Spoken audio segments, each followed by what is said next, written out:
Goodbye passwords, hello biometrics. Do we understand the privacy implications? I'll spare you the tension of getting to the end of my talk and tell you the answer is, I think, no. Well,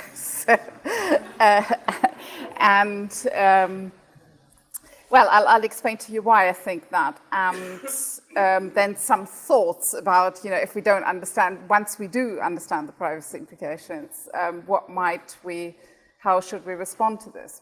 So for those of you who don't know me very well, I started my work, as George said, now 20 years ago, looking at password behavior of people in organizations, of employees in organizations, which were causing the organizations considerable cost and considerable headaches because they just basically couldn't remember their passwords, and the cost of running the help desks was out of control, and basically the accountants were beating up the security people saying, you've got to stop this can't go on. We can't employ 100 people who do nothing all day long but reset passwords for our employees, which is literally what they had at the time, right?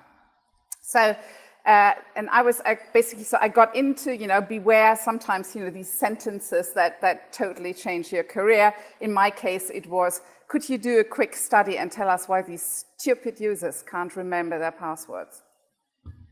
That was basically what got me into doing this study. And the answer was, well, who's stupid here? You're asking people to do something that's humanly impossible. I think a less well understood part of when we published this in 1999, this paper, Users Are Not the Enemy, Ann Adams and I, the part of, I think it's the most frequently cited paper in usable security, but I actually think sort of like most people haven't read the second half of it,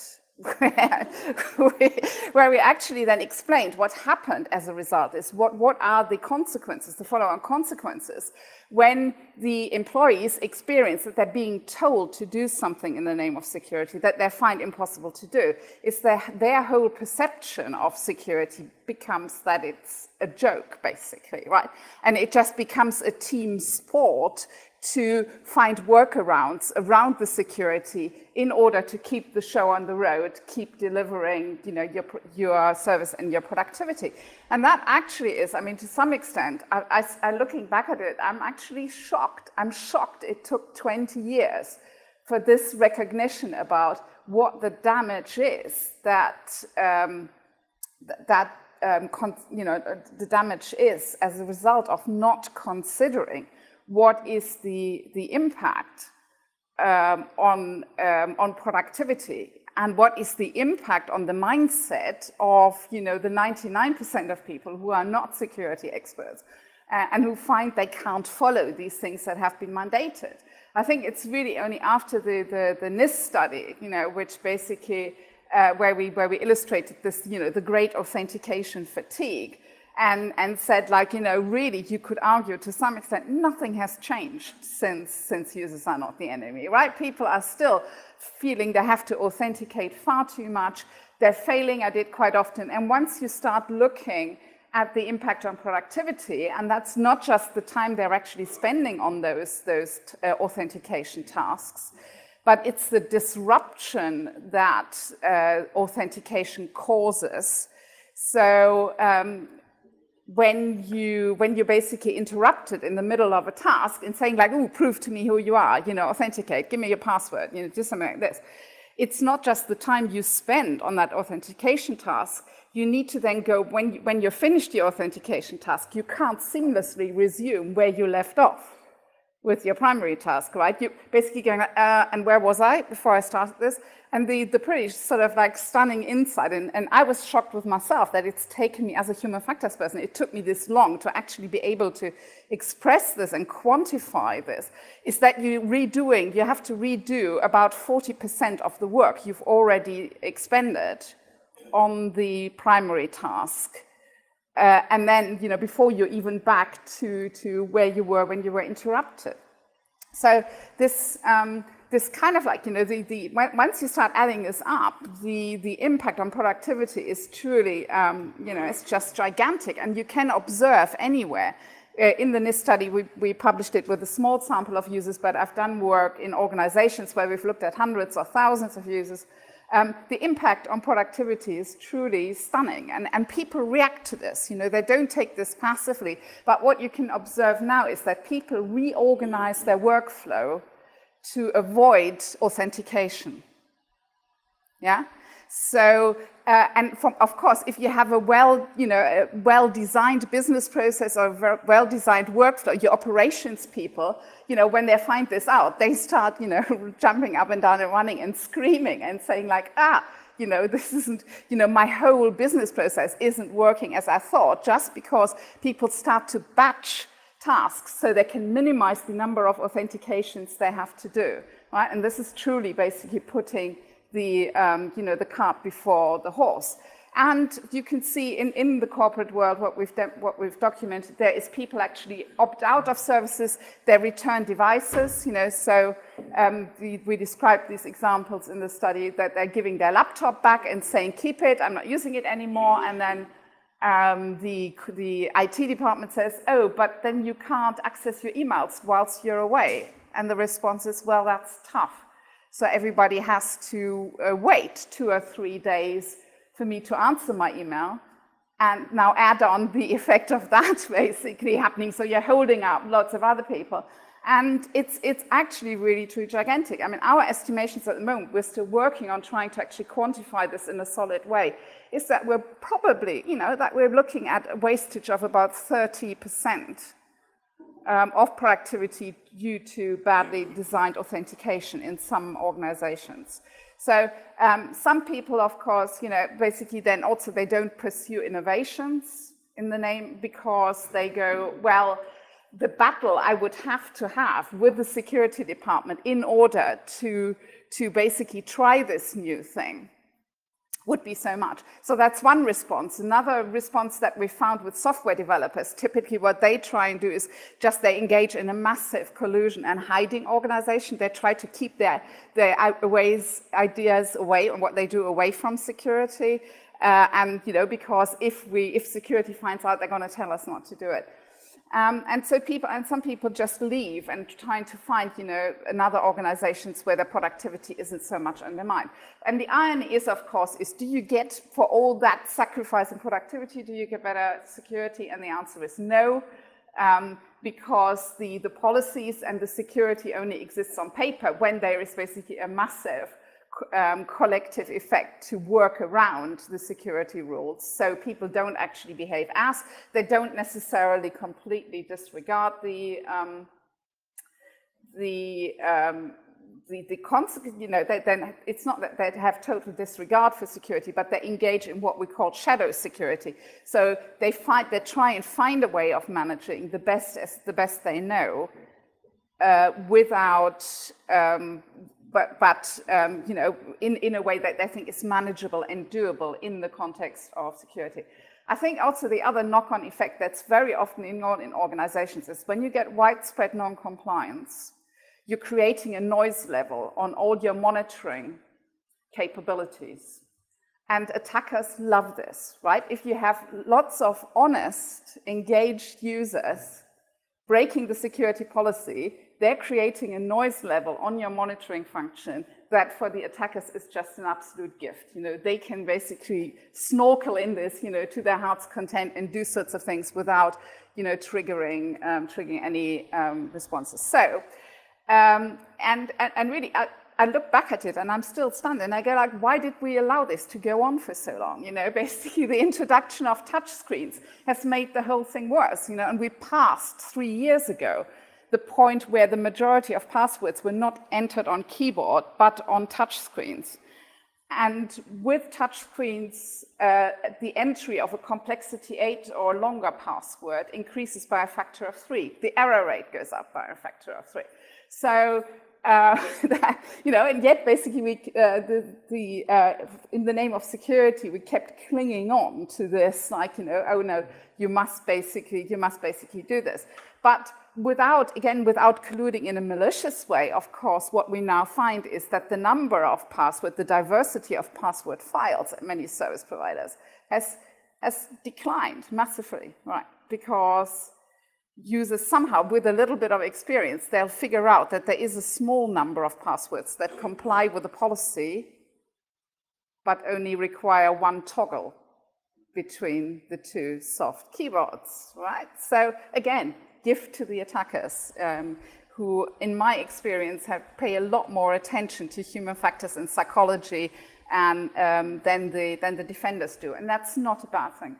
So, I mean, for all this, we've had like almost 20, or say, if we're generous and say, let's say 15 years since 1999, usable security research, umpteen alternative, graphical authentication, various kind of things proposed, and in the real world, really nothing changed as a result of it. Or very slowly, some things changed. So, to increase security, we've had the rise of two-factor authentication.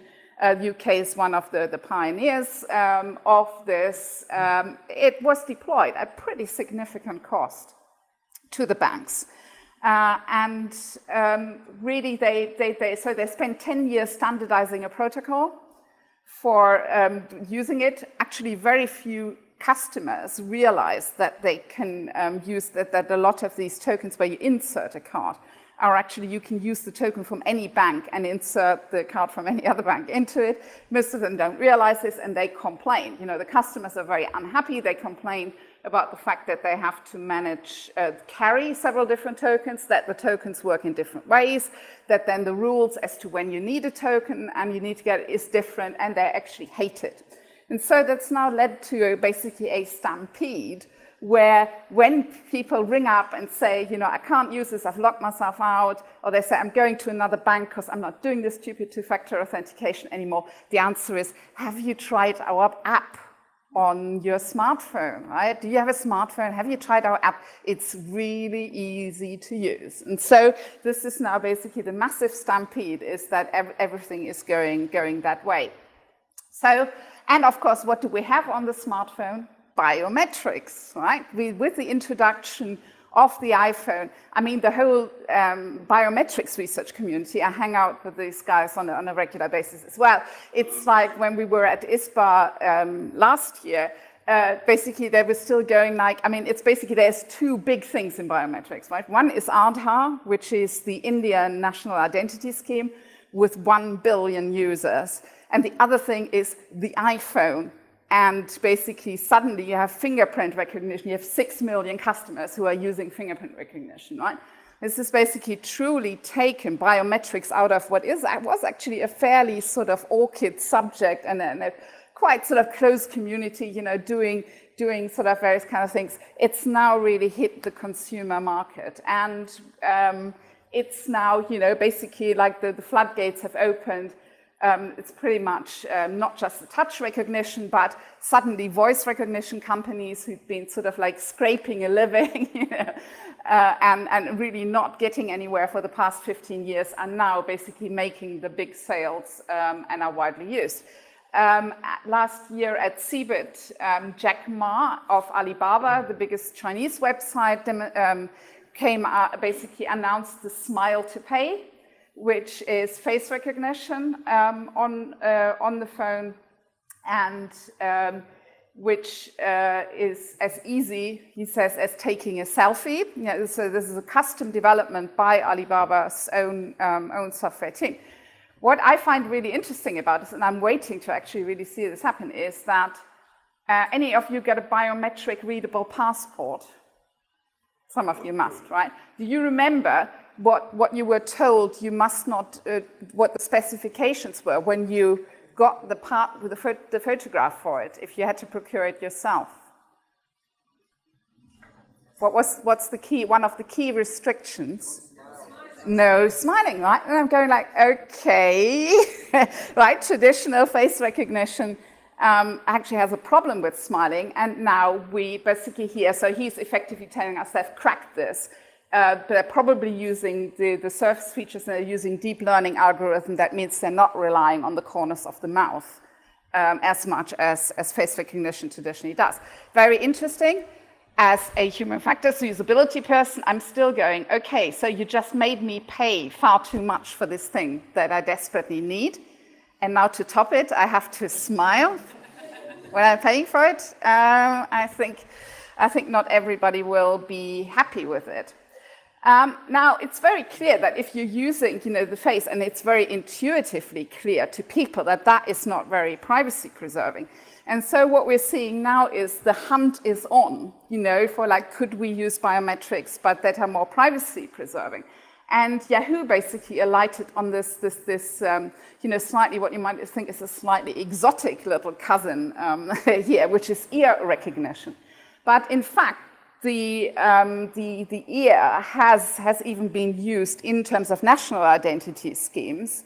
If you remember, in most countries, when you had your photograph taken, they were telling you that the left ear must be visible on it. So, because it's been used as part of a distinguishing feature. And it was really turned into a proper biometric as we know it by Swiss police. Jean-Pierre probably knows this, right? Because in Switzerland, with successful burglaries, they found there was a high incidence of ear prints on window panes. Does anybody know why?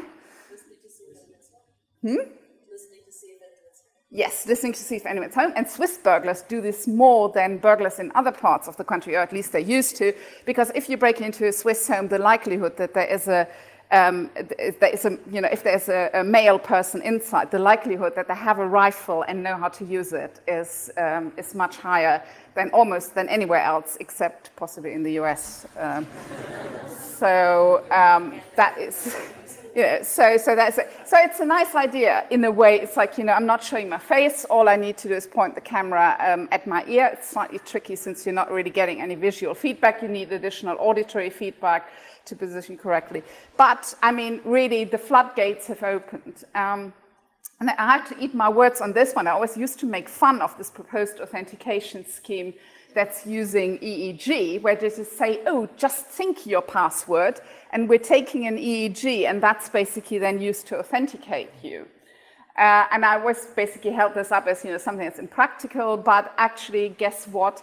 The work in human-computer interaction, which traditionally was trying to enable direct input for disabled people, so that has advanced at such a rate that this is now becoming a consumer technology. It's actually a story that repeats itself fairly often. You try and do something to enable disabled people's functionality, and that becomes a mainstream technology. So it's said to be like this. The gaming community has jumped on this with absolute alacrity because they're trying to cut out the time that it takes to make the input when you're gaming. And so, voila, we now have a $300 consumer device for direct input. And so the thinking your password, so where you then have a combination of the knowledge-based part and the EEG coming in as the additional biometrics. So you basically have one-step, two-factor,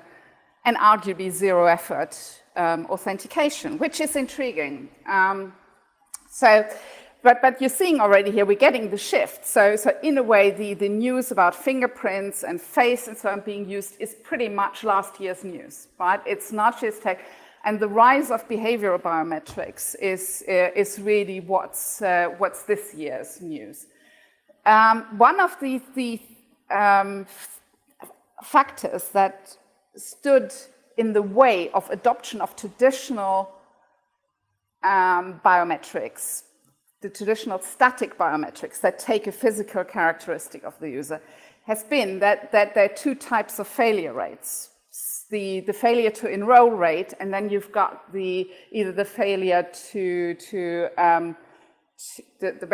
typically the failure to recognize the person accurately.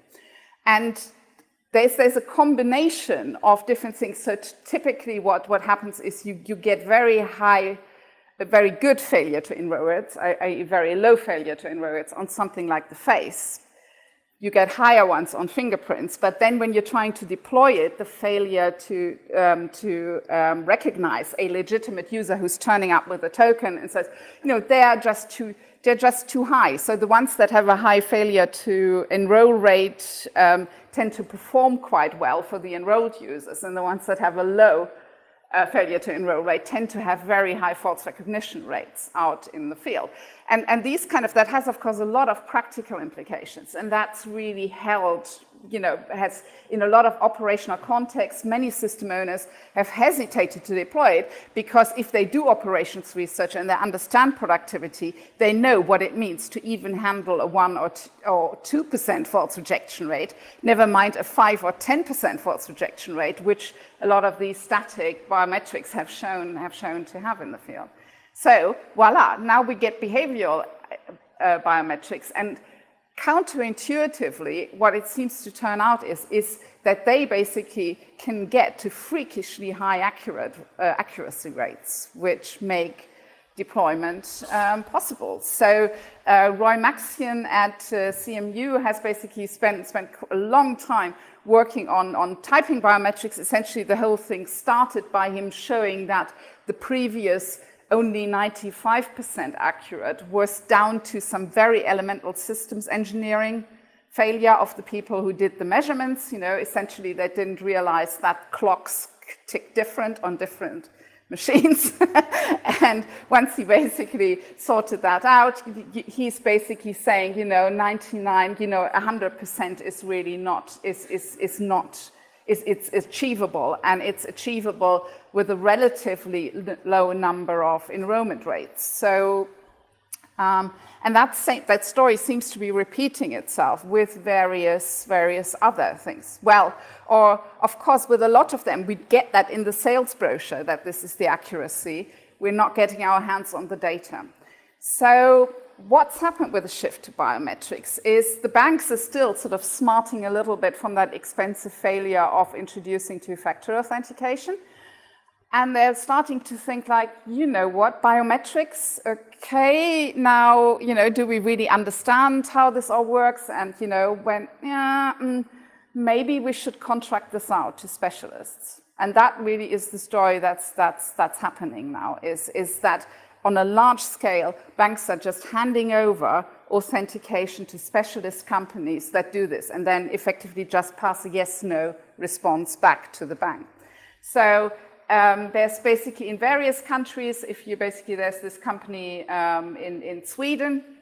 So you're recognizing, and then you don't just do it once, you do this on a continuous basis. That's what they're basically saying. Now we're going to take a whole lot of parameters, and we will basically confirm to the bank that this is the legitimate customer.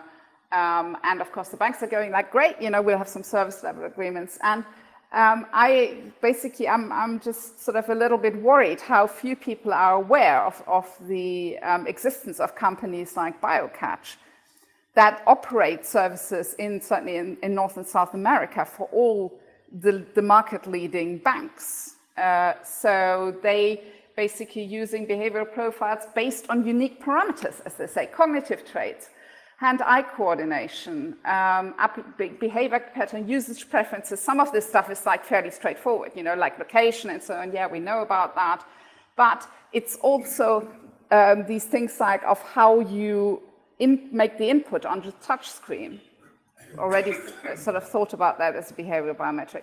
But if they're not sure it's really you, what they will do is yank the pointer off to a corner in the screen, and you think, oh, this is, I don't know, something's going wrong. And then they recognize you by the way of how you drag it back. So you're basically effectively being pushed to do some authentication when they really have any problem. And you don't even realize that that's taking place, right? So you're being continuously authenticated. And having lots of privacy people here in the audience, I don't need to spell out for you is what kind of data sets where these companies actually have. BioCatch is like they've gone from, they originally claimed to measure 400 different parameters.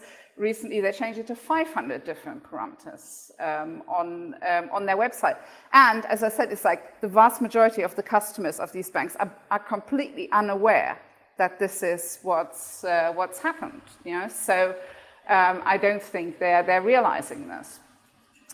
Also, we had a paper in the USEC workshop on Monday by Maria Menezrazad and her colleagues from Newcastle University, which did a study on just asking people about, like, you know, do you actually know about these sensors in your phone and what they do? And the answer was that yes, they know about sensors such as the camera, the touch screen, and some very basic ones, but they're not actually aware of the hidden sensors, such as the accelerometer and so on. And when you ask them, you know, how worried are you about this? So if they are worried and in the assessment of the researchers correctly worried, that's green. And if they're not worried, that's red. And what you're seeing is like, you know, well, they know about very few of the sensors and they really don't understand what the potential implications for privacy are. And at the moment, they are just really unconcerned about it. And of course, it's like we have this proliferation of other devices that could potentially, you know, be used. You know, it's all the better to track you with. Of course, most of the users derive some immediate benefit for them. But what's one of the things that we, you know, that I think a lot of them aren't aware of is that the more widespread adoption becomes, the less opt-in really is an option. Right? When you get widespread adoption of something, then suddenly, if you're not opting in and you're trying to stay out, that actually marks you out as the, you know, as the odd person out. And so when we very typically hear in focus group and in conversations, well, yes, you know, I don't like this and I wouldn't want it, but I just won't use one of them.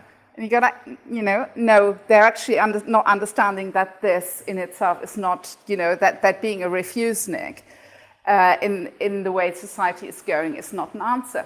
And it's very, very clear that there is a movement to using the technologies not just to identify and track, but to start to exert some form of control. You know, I mean, arguably with a driverless car, you will have this anyway.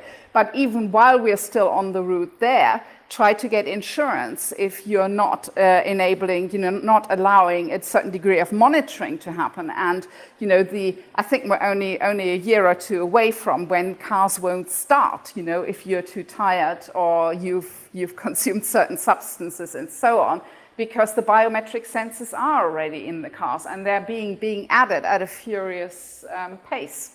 This is one of my favorites. You'll see, I was very keen on looking at how artists think about this problem. So this is a project from colleagues at the Royal College of Art. You know, basically said, like, you know, the biometric toilet is the next logical step. You know.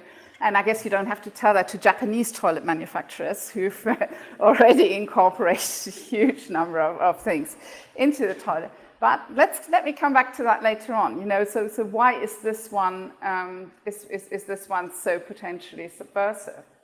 Well, I mean, the other thing, did you know about this type of monitoring? Engagement pedometers for kids. So commercially provided, you know, the providers, commercial providers who monitor of how kids work, of course, all in the name of being able to personalize, to target, you know, to identify kids before they're lagging behind. It's always with the best intention, and this project was partly funded by the Bill and Melinda Gates Foundation. But I mean, the howls from the teaching establishment in the US, you know, sort of, they were quite loud, but I guess, like, really nobody listens very much to teachers. But it's like, you know, whether this really helps, you know, their protest essentially was like, you know, I don't think it really helps learning, you know, because at the end of the day, you're mostly measuring activation and concentration, but not really what you're concentrating on. And whether this really enables actually learning and improves skills is a different question. But the companies behind this, basically like Newton, K-N-E-W-T-O-N, is basically they're cheerfully admitting, you know, that, you know, these kids that they have on their in the schools that they supply their services to are the most data mined, forget consumers, they are the most data mined people on the planet, because literally everything they do in the interaction, and this is what you do when the input, but it is also the biometrics. It's where are you looking on the screen, but then also, what's your pupillary dilation response is. So that way I can figure out not just what you're looking at, but I can figure out which things are emotionally engaging to you in particular ways and why. So that type of, and I think it's a little bit worrying that this type of deployment has been allowed to take place, and really it's not widely, the general public is not widely aware of it, and it's not really been discussed. As I said, the teachers have been howling, but as far as I can tell, the US public hasn't really listened to them. So what you hear, of course, getting is you're now getting this profusion of data that's being collected from, an ever-increasing number of devices or sensors, and then the great white hope, sort of like the new AI, as I call it, it's now coming around again as big data, which will save us with all the kind of problems that we're having. We can basically figure out, these connections, and we can figure out how to enable things that we deem to be desirable and how we stop things that we deem to be undesirable. One of the things that really worries me is when you start scratching a little bit is like the benefits of this type of approach largely are sold on face validity. Surely the more data we have, the better we know what's really going on. Right? And basically there's people here in the audience who've done fantastic work to actually show, that the contrary is the case. But in the discourse that's happening in industry and the discourse that's happening in government, you never hear that, right? They're basically completely uncritically, the more data, the better, and the more we can actually start using this in a way to stop, undesirable things from happening. If we can use this to stop people from becoming obese, if we can use this to stop violence happening and so on, right?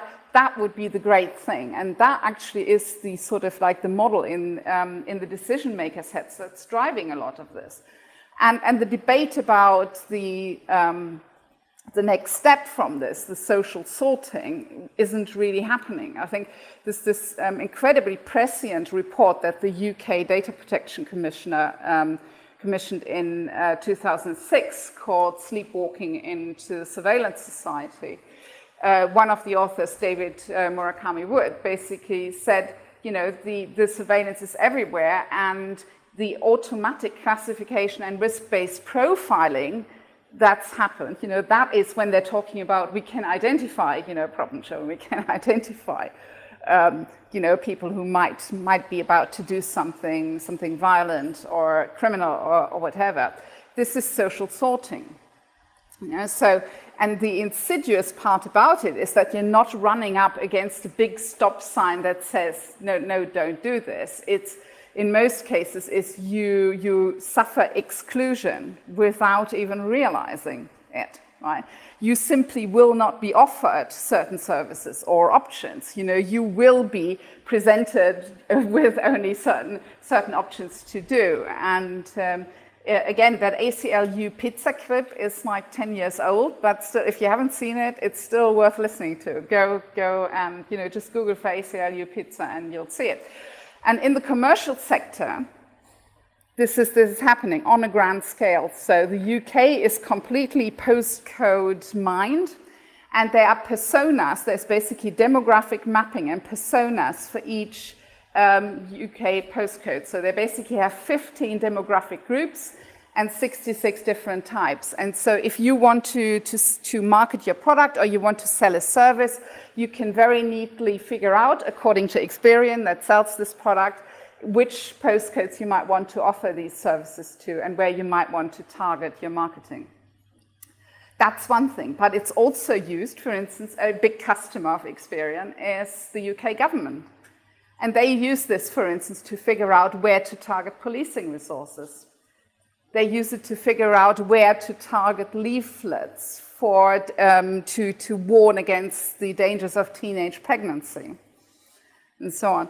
And so basically this key problem of this approach is that this kind of data mining, which is probabilistic techniques, are used in a deterministic way, which that report 10 years ago already pointed out. And that's unfortunately, I think, becoming a reality. I think what the next part to it is, if we act to it, it's like that even if you're aware of this and you say, like, I don't want this and I'm trying to sort of like, stay out of it, it's becoming increasingly difficult because you're not even required to put your finger down or to present your face to a camera. With high definition camera and with a proliferation of cameras, all you need to do is walk through a certain area. Or as my colleagues at the ISBA conference basically presented results from a drone with a high definition camera flying over a crowd, and then with post-processing data you can identify within minutes, footage collected within a few minutes, you can identify thousands of people using biometric face recognition. So the question is like, so why aren't people really sort of like raising this more as a, why aren't we being asked about this? Do we have any say in this? And I think I can explain that using the less well-known Adams and Sasse paper, which we published in 2001, which was about how people reason about privacy. And what we pointed out is this fundamental gulf between how people reason about privacy and how the law thinks, about privacy. So from an individual's point of view, they don't look at data as either being sensitive or not sensitive.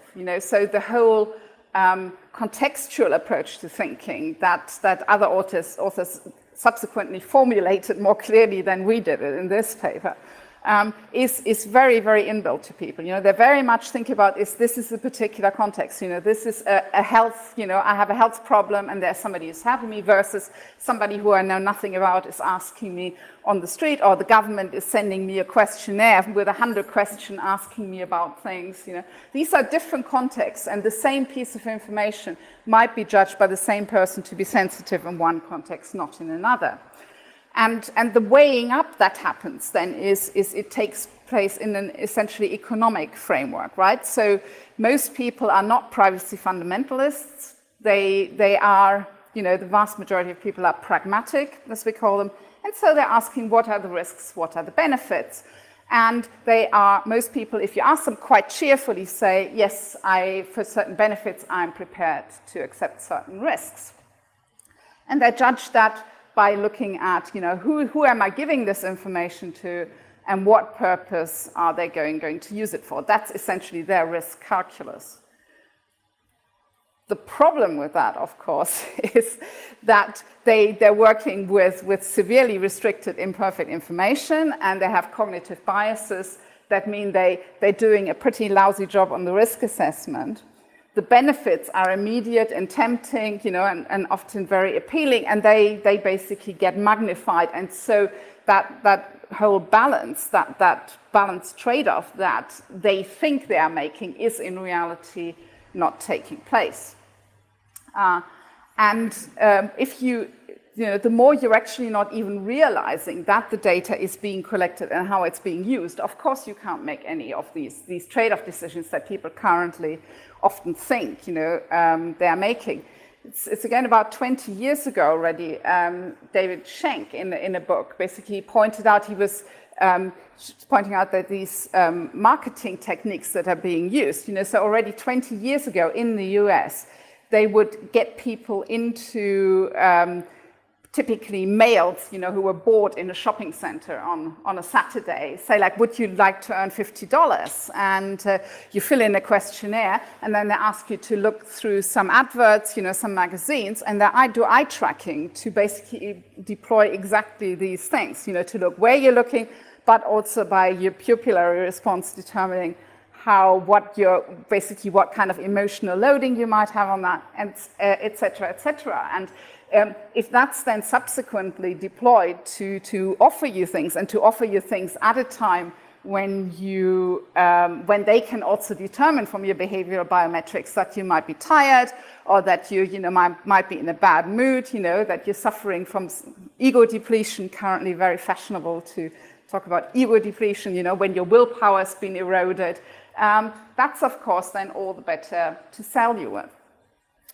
Now, you might think, okay, that's kind of mundane, but if we pitch this against the underlying trends and developments that are happening, I think it takes on a slightly different road. So what are the key trends? Urbanization. So more people, we passed 2 years ago the point where more people live in cities than in urban areas on the planet. We have hypermobility. People are moving around, and whether this is temporary or permanent migration, more than ever before.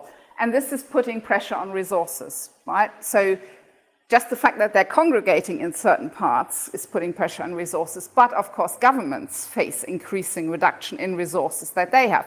We have overall pressure on resources like, food, water, energy, all these things.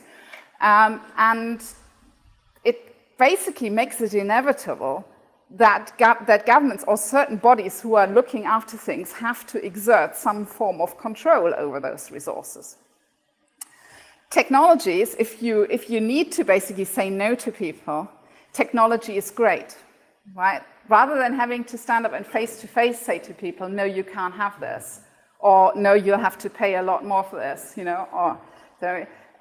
If this is basically enforced by technology, you've got like a nice sort of like, I call it a shield and a veil behind which you can hide that decision making. And I think that is potentially the creepiest aspect of it, that some really fundamental decisions are being made in this kind of covert way, because the reasoning is, let's not wake sleeping dogs. If we can just use this nice paternalism and steer people towards the correct behavior through the technology, then we don't have to have the difficult discussions. There is also, of course, an industry that's developed this kind of technology, which with actually shrinking, or at least up until now, we had a period of where the market for battlefield technology was decreasing. And so they have very much looked at, basically deploying the kind of monitoring, the sensor technologies they've developed for military purposes in these urban environments, Smart cities, a lot of that stuff is military technology. And it's not just big industry doing this, it's also we are partly doing it. There's been a fashion for adopting certain of these military techniques as consumers, basically Humvees and various other kinds of things, So I don't really have time to go into the various psychological reasons that drive this, but it's very much becoming where the power essentially starts to lie with those who operate the technologies and who have that kind of data. So Stephen Graham basically calls this the new military urbanism, and we've already had the first few drones shot down in areas, because the friction that's resulting from this is coming to the fore. So it's like that kind of technology is again used as part of a social sorting movement, where you're basically profiling and selectively enforcing certain things on people. And the less these kind of these approaches are actually questioned and debated, because they're regarded just as being police technical, kind of discussions. Nobody ever asked the population in the UK, for instance, whether they want all those, that we've never had a referendum on cameras and automatic number plate recognition, and now adding to this automatic face recognition and whatever. In fact, once when the Department of Transport wrote to a selection of people whose number plates they'd captured on a motorway on a Sunday afternoon and asked them why they were driving there, there was an absolute uproar, and people were going like, what is here? So if this is sort of like happening covertly, I think it's, you know, it's very worrying, particularly if you add behavioral biometrics to this. You know, it's very, very tempting when the government is faced with the shrinking resources to try and find ways of handling this in a way that doesn't require, you know, very open public debate and having to say no to people, right? Because saying no to people is bad for politicians. And so we're basically trying to make this look like, you know, operational, technical things and deploying this, you know. So from a company point of view, you know, they can offer you irresistible kind of things. And as I already said, the boundaries are eroding, right? Because the government buys these services and buys the data from the commercial sector, and the government is selling the data it has, you know, or is at least trying in many countries to sell the data that it has, whether this is health databases, you know, genomic data, transport data already is sold on a massive scale, is either sold or given to industries to use. Might it backfire? I just wanted to highlight here is Andrew Odlyzko basically has a very interesting line on this. His argument is it's probably going to backfire from a commercial point of view, or he basically then takes it to the next step in extreme, where he says, if you are manipulating consumers and citizens on this scale, you know, because essentially you know when you can get them to agree or do certain things if you just catch them at the right moment and target, essentially you destroy the market.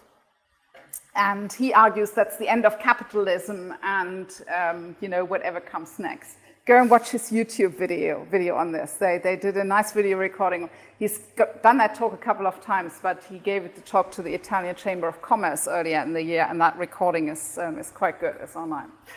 So, but I want to sort of like step from this you know, this dystopian, this potentially really dystopian scenario, a little bit more to the mundane and the banal, what it means in private lives. You know, so I think what we need to talk to people about is about things that they can understand really matter to them on a day-to-day basis. And what people don't understand is that they manage their relationships with others through selective disclosure of information. And if you take away the ability to do that, you get fewer relationships, you get more conflict. I'll give you one example. So a colleague of mine sort of gave me a lift somewhere, but he had to do the weekly shopping on the way, and then so it traipsed along, and he put all his shopping through, put down the supermarket loyalty card, put down his credit card, and paid for all his shopping.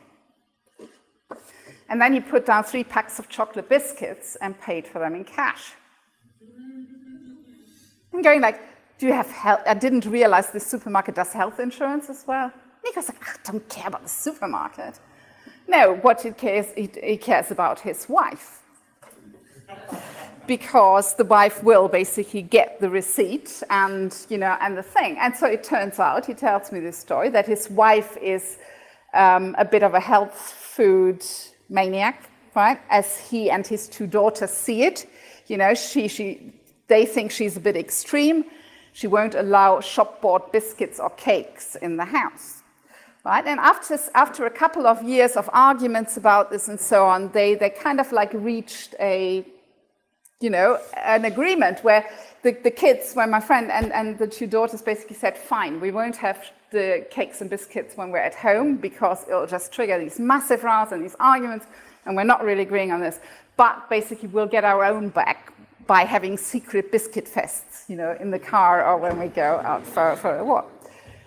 So I actually think that is, you know, and this is, we do this hundreds of times in the way of how we manage relationships, you know, within our family, with our neighbors, and at work, you know, within the social communities that we have.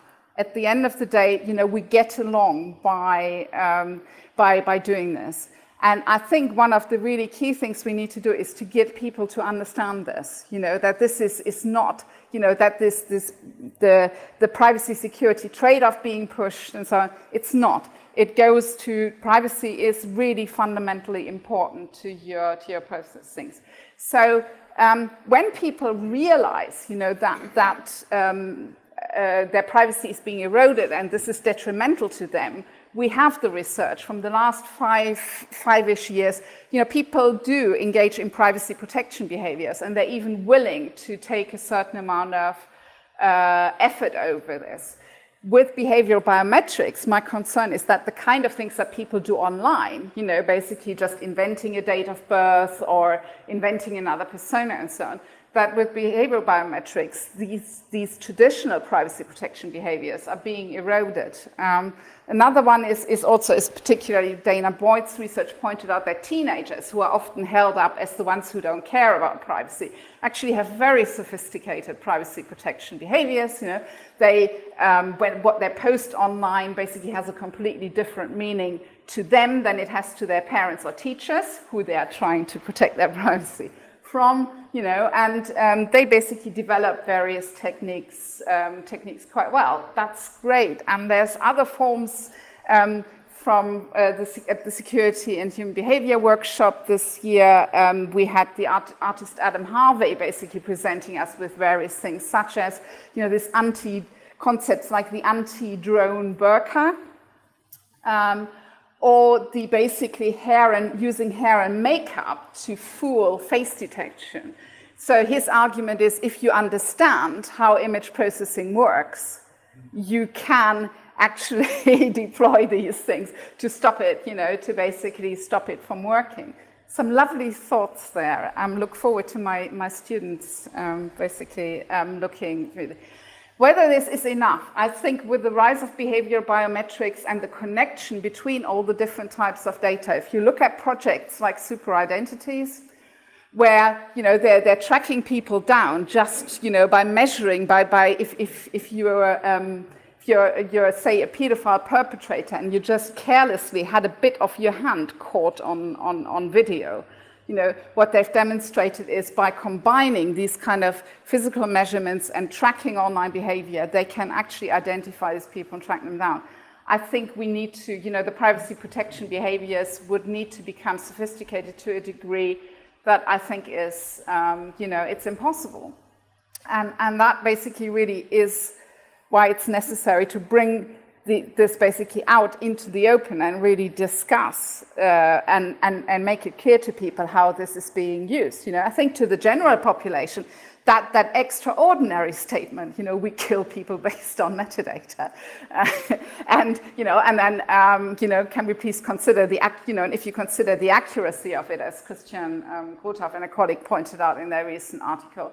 It's really sort of like quite worrying. So to finish this is, we know technology has a profound impact on privacy, but I think the fact that most people don't understand that privacy is important and how technology influences it is now becoming a pretty urgent problem, because we're not going to be able to get any public discourse about this if we don't get a broader declaration of people, that people say like, no, we're not okay with this and we want this to be deployed. I think it's very important to bust, to address this, the risk-benefit trade-offs that they're making, and to inform people more clearly that they're basically quite misconceived. And in order to achieve that, we need to get better at communicating about this, right? We need to be communicating, in terms of, we need to help people to understand that the benefits are being oversold, that very often it isn't as accurate. No, actually, as a result of all these cameras, the crime rate in your area didn't go down. Et cetera, et cetera. If you look for the evidence, it's there. And I think the artists and social scientists can help us to basically explain this in ways that actually touch people's judgment more. And I think we need to become more creative in terms of doing things, thinking about unionization, consumer unionization, certainly. Consumer organizations need more support, civil disobedience even. I think this is a lovely example from Germany in the 1970s when people, the data protection law was introduced as a result of civil disobedience action where people refused to complete the survey, and they boycotted it in a very creative way. They all, basically the activists volunteered as census data collectors, and then they all phoned in sick on the census day, right? If you sit down and think about it, there is actually ways of how you can stop mass data collection happening. The other part, and this is my very final slide on which I finish, is that it might happen even in the most, what you might think banal and benign places, that increasingly, one of the reactions might be is that people act on a very, very localized basis and start to enforce certain things, whether that is to have drone-free zones or camera-free zones, or starting to provide their own internet service with their own kind of controls and only releasing aggregated data to selected service providers. There is potential things we can do, but I think we need to think a bit more broadly about how we deal with the privacy implications that are coming with this technology. Thank you very much.